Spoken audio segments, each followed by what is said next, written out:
everyone, I am Diksha from class 11. Today we are going to discuss the summary of chapter The Last Lesson. This is a very interesting chapter written by Alphonse Daudet. And in this chapter, it will discuss that the attack of Prussia on the France. And its background, France was defeated by Prussia and district of Alsace and Lorraine passed with Prussian hand. कि जो है ना Prussia ने attack कर दिया था French के ऊपर और उन्होंने कहा था कि जो आपकी जो दो डिस्ट्रिक्ट है एल्सेक और लोरेन वो हमारे हाथों में आ जाएगी, मीन्स वो उनको हम लोग इन्वॉल्व कर लेंगे और आपके जो डिस्ट्रिक्ट है उनके स्कूल में फ्रेंच लैंग्वेज नहीं बोली जाएगी, बल्कि पहले से एक ऑर्डर आया था कि उसमें ओनली जर्मन लैंग्वेज बोलनी है और अदर लैंग्वेज को अलाउड नहीं। एंड इसका थीम क्या था? Longing to learn the mother tongue and love for it. और जो ये थे फ्रेंच के लोग, ये अपनी मदर टंग को छोड़ना नहीं चाहते थे बल्कि इसे प्यार करते थे और वो इसको सीखना चाहते थे। Description of an hammer. French teacher of the small grade school in the French region. जो एन हैमर थे वो एक ना फ्रेंच स्कूल के छोटे से स्कूल के वो थे टीचर थे जो कि फ्रेंच लैंग्वेज पढ़ाते थे, बट जब ऑर्डर आए कि उन्हें फ्रेंच लैंग्वेज को नहीं पढ़ाना है तो उन्हें वहाँ पे छोड़ के जाना पड़ा उस स्कूल को। कैरेक्टर्स में फ्रांस है, एन हैमर, ओल्ड हाउशर, क्रूशियल शोल्डर और बॉस्टर।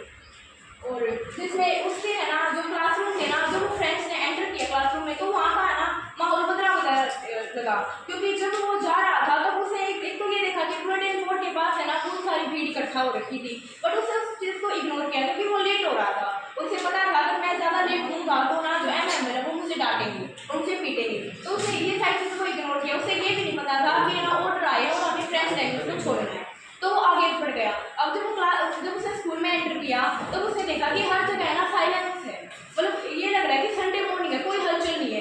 अगर जब मतलब रेगुलर जो क्लासेस लगती थी तो बेंच केक लेने की आवाज़ आती थी, जब टीचर बोल रहा है बच्चे उसके पीछे रिपीट करते थे उन सबकी आवाज़ आती थी, बट उस दिन ऐसा कुछ भी नहीं था, सब शांत थे।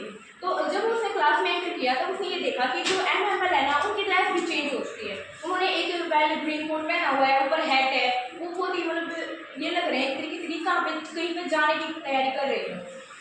और back benches of the classroom occupied by the people from the basis. और उसने ये भी चीज़ नोटिस की कि जो बैक बेंचेस होते हैं जो क्लासरूम के, वहाँ पे ना कोई भी नहीं बैठता था, वो स्पेस ऑक्यूपाइड वहाँ पे खाली रहता था, वहाँ पे कोई भी नहीं बैठता था।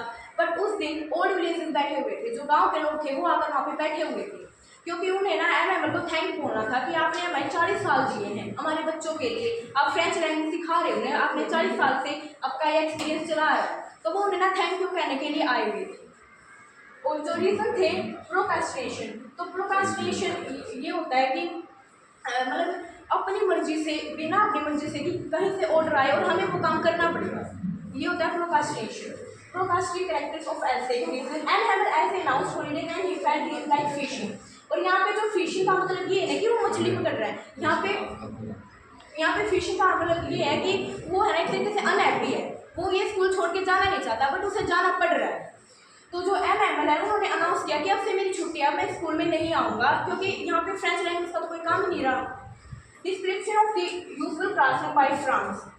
Student open and close their desk. कि रोज़ है ना ये होता था कि जो स्टूडेंट है ना वो अपने बेंचों को मतलब आगे पीछे करते थे, उनकी साउंड आती थी।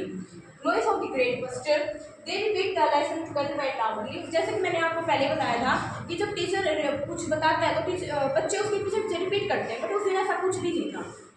तो ये थी इसके चैप्टर की समरी।